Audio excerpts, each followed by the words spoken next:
Hi, in this video we're going to take a look at 7 different ways that you can eat naturally even if you're on a budget.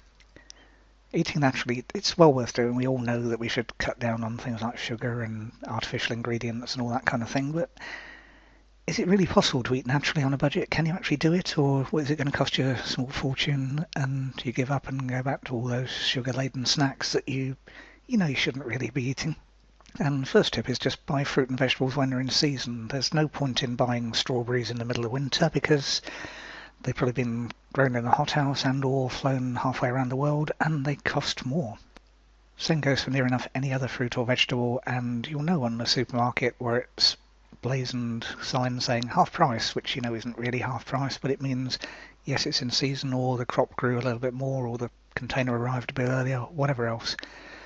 So just make a conscious effort, have a bit more variety rather than just buying the same half dozen things every single time.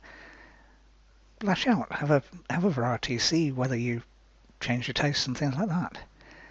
Next tip is to choose cheaper cuts of meat. This is assuming you eat meat, and cook them for longer. Generally speaking, the cheaper cuts of meat are just as nice and just as tasty, but you need to cook them rather than for a few minutes as you'd maybe flash fry a steak. They might need an hour or two in a roast, and they come out really, really tender. And a slow cooker can be a good buy. You just put all the ingredients in, you prepare them quickly, and then just put them all in, and they cook all day on a very, very low heat and come out, filling the house with aroma, and come out really tasty. Buying in bulk is another easy way to eat naturally. It depends what you're going to eat, obviously, because certain things don't keep. And sometimes, quite often with supermarkets, the bigger packs, although they're usually cheaper, they aren't necessarily. Quite often it's worth getting the calculator out on your phone and seeing whether the thing is really cheaper. Unit pricing here in the UK, you know you're being conned when they swap from units to so much per 100 grams to so much per kilo and whatever else. But you just don't know which way you're being conned until you get your calculator out. And quite often a bigger pack is actually worse value. And again, with eating with the bigger packs, look out for the special offers and change supermarkets. What's cheap in one may not be cheap in another, so if you have to do a special trip once every month to stock up with pasta from somewhere else, that's worth doing. And if you're not sure, just run a taste test, run the two in comparison, the cheap versus the expensive, and on a blind test, see whether you actually notice any difference at all. Chances are you may well not. Next tip, cook in bulk. Again, that helps if you've got fruit and veg in season and things like that, or you just found a cheap cut of meat because it's on half price that particular type this weekend. Cook it down, freeze the remainder. You might need a bigger freezer, so it's not cheap initially, but they last quite a time, so that can work very nicely. Obviously, make sure you label it properly, make sure you rotate stuff, but that's just a matter of having a marker pen and plastic bags or tubs or whatever else you want to put in.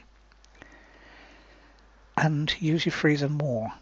What you typically find is that all the pre-packed stuff in a supermarket, all the herbs and spices, tend to be most expensive in a supermarket and less money in a smaller shop that is maybe more ethnic or something like that, and the prices come down. And things like chili peppers and even herbs will actually freeze down, so if you like using fresh herbs rather than dried, eating on a budget doesn't stop you doing that. It just means that you buy, and rather than throwing 3/4 of it away, you freeze the rest of it down and take it out of the freezer, use it next time.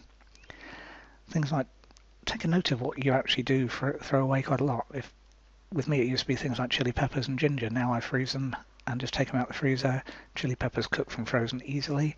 Ginger needs to thaw a bit because otherwise it doesn't grate very easily for me because I've got a plastic grater. Metal one might work differently. Herbs, I've got quite a few in the freezer now where I would have thrown 3/4 of the pack away. Now it's there, so use your freezer more. Planning ahead. Again, if you look at your larder and it's bare, you're going to be tempted to go out, buy a ready meal or take away or whatever, and that's not eating naturally most of the time, or it's very expensive if you do eat naturally. Cook for yourself. Planning ahead doesn't take very much doing, just means you need to think about it. I've got a bit of free time, I can shop, I can stock up with that sort of stuff. It'll last me however long the sell-by dates are, usually a week, that kind of thing, sometimes longer. And the final tip, don't shop on an empty stomach. It's nothing to do with eating naturally specifically, but it will stop you. The more your stomach's empty when you go shopping, the more all those things on the shelf look tempting. So very, very simple. Don't shop on an empty stomach. It sounds daft, but it's well worth doing. If you can't do that, have a large glass of water before you go. That'll fill your stomach for long enough to cope with the shopping trip. And that's actually quite a good way to eat more naturally anyway, because, again, water's natural. So go for it. If you'd like any more information, click on the link below this video. Have a look at that site. Thanks for watching.